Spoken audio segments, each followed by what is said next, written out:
জয় গুরু।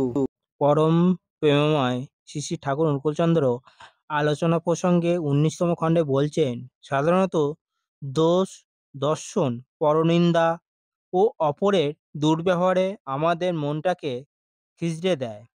যারা নাম ধ্যান করে না তারাই এইসব বিষদৃশ্য ভাবের মোড় ঘোরাতে পারে কম। তাই জীবনটাকে একটা নরক করে ফেলে। নাম ধ্যান নিত্য যারা করে তাদের ভিতর কারে কারে নিয়ন্ত্রণ, সামঞ্জস্য ও সমাধানে বুদ্ধি কিছু কিছু গজিয়ে ওঠে এবং তাদের স্বপরিবেশ কিছুটা শান্ত থাকতে পারে।